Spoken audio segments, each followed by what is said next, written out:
Greetings and good health. I am Dr. Jerica Sarko, a pediatric and family wellness chiropractor. This is your Lifeline to Vitality, where we discuss ways to cultivate family wellness.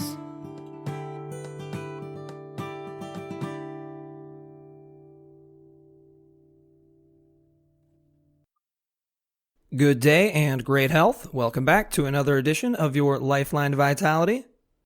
Today on the podcast, X-ray Analysis HIO series. Today I wanted to give a little insight into a very important part of care here at Ohio Specific Chiropractic, the X-ray analysis. On each visit, I am trying to answer three simple questions.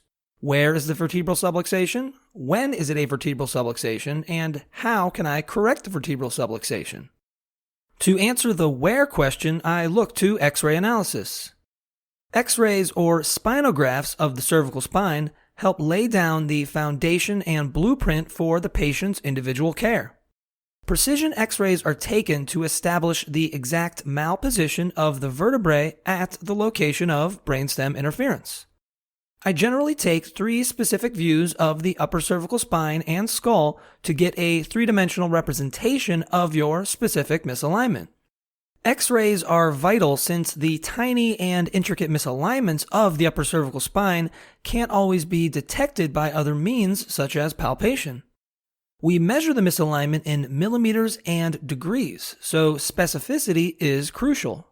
With this analysis, our main point of reference with regards to the misalignment is the foramen magnum. The foramen magnum is the portion of the skull where the brainstem exits and resides within the two top bones of the neck, the atlas and axis bones.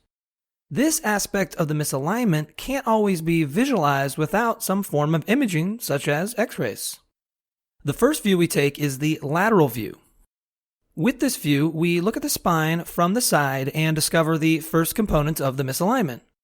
For the atlas, we determine whether it has gone superior or inferior in relation to the foramen magnum, and for the axis bone, we determine if it has misaligned posterior and or inferior in relation to the foramen magnum. The next view we take is the anterior-posterior open mouth view. With the anterior-posterior open mouth, or APOM for short, we look at the spine from the back to the front and discover the next components of the misalignment. For atlas, we determine whether it has laterally shifted left or right in relation to the foramen magnum. And for axis, we determine if it has rotated and or laterally shifted left or right in relation to the foramen magnum. The final view we take is the base posterior, or BP for short.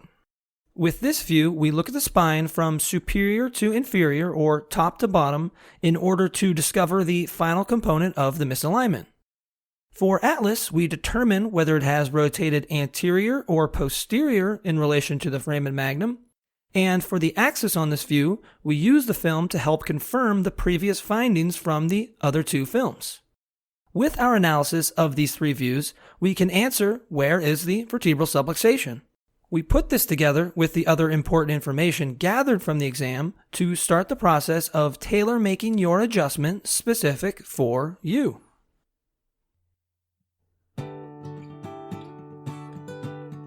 Thank you for listening. For even more information on how chiropractic can benefit you and your family, please check out my website, ohiospecific.com. That's OHIOSPECIFIC.com.